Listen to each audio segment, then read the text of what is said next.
Hi, ich bin Annemarie. Ich bin von 1000 gute Gründe für Blumen und Pflanzen und nehme euch heute den ganzen Tag mit, um euch ein paar Sachen über diese wunderbaren Pink Kisses zu erzählen. Es gibt ein DIY, Pflegetipps, Pflanztipps und ganz viele andere super Sachen. Wer die Pink Kisses noch nicht kennt, das sind die wunderschönen Mini-Nelken, die auch noch mit einem sehr, sehr schönen zarten Duft daherkommen. Könnt ihr drinnen wie draußen pflanzen, draußen ins Beet oder in kleine Gefäße. Kann ich euch gleich aber auch nochmal zeigen, wie ihr das am besten macht. Da muss man nämlich ein paar Sachen beachten. Was auch noch toll an der Pflanze ist, die ist super pflegeleicht, total robust und sieht zudem auch noch schön aus. Also ganz viele Punkte, die dafür sprechen. Das Einzige, was ihr beachten müsst, ist nicht zu viel gießen, weil Staunässe mag die nicht wirklich. Wenn die Blüten verblüht sind, auf jeden Fall immer abknipsen. Zeige ich euch aber auch gleich nochmal, weil das dann die zweite Blüte fördert. Und wir wollen ja lange was davon haben.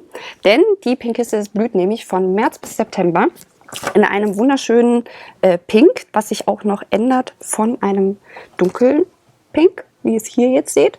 Und wenn die kurz vorm Verblühen sind, entwickeln die so ein schönes Zartrosa. Also Abwechslung ist auch noch dabei. Dementsprechend super Pflanze für euch. So, wie ihr die verblühten Teile entfernt, zeige ich euch jetzt. Dafür hole ich mal den ganz dezenten Topf hier hoch.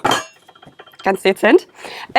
Die Pink Kisses habe ich vor 3 Monaten ungefähr gepflanzt. Da hatte die ganze Zeit auf der Terrasse am Tisch stehen. Und ihr seht, die blühen immer noch wunderbar. Die blühen nämlich von März bis September, falls ich es noch nicht gesagt habe. Und ich habe jetzt seit ein paar Tagen die verblühten Teile nicht entfernt, damit ich euch auch ordentlich was zeigen kann, wie das funktioniert. Dafür geht ihr nämlich einfach mit dem Daumen unter die verblühte Blüte und knipst die so ab. Und das macht er einmal rundrum. Und so könnt ihr die zweite Blüte fördern. Habt wirklich, wirklich lange was davon und ja, kommen immer wieder. Und noch was zum Standort, auch sehr, sehr wichtig, damit ihr lange was davon habt. Halbschattig bis sonnig, die können auch super gut volle Sonne ab. Da müsst ihr halt nur dran denken, die regelmäßig zu gießen. Aber sonst, ne, robuster geht's nicht. Wenn ihr die Pink Kisses draußen pflanzen wollt, solltet ihr ein paar Sachen beachten. Nämlich ein Pflanzgefäß wählen, was unten offen ist. Denn die Pink Kisses mögen keine nassen Füße. Dann gehen die ein. Also auf das Pflanzloch ein paar Steine legen und Blähton einfüllen. Voller Ton. Der Blähton sorgt nämlich dafür, dass die Erde schön locker bleibt, unten das Loch nicht verstopft und die Pink Kisses so keine nassen Füße bekommen. Das mögen die nämlich gar nicht, dann gehen die nämlich ein. So, und wenn ihr da quasi die Drainage geschaffen habt, könnt ihr gucken, wie viel Pink Kisses ihr braucht. Setzt am besten mal kurz vorher ein. Bei der Topfgröße würde ich sagen, reichen jetzt 3 vollkommen aus.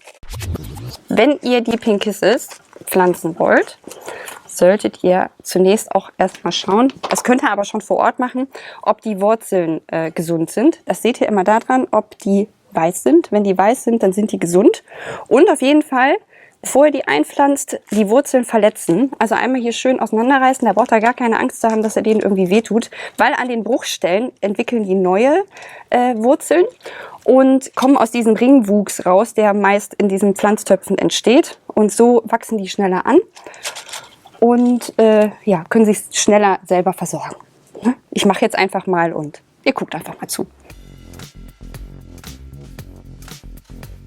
Leicht andrücken und wenn ihr die vorher vielleicht auch schon gewässert habt, meine waren jetzt noch nass vom Regen heute Nacht, entweder könnt ihr die vorher wässern, dass ihr die einfach irgendwie eine Stunde in einen Eimer stellt, oder wenn ihr die nicht gewässert haben solltet, dann jetzt einfach kurz angießen und dann passt das auch gleich.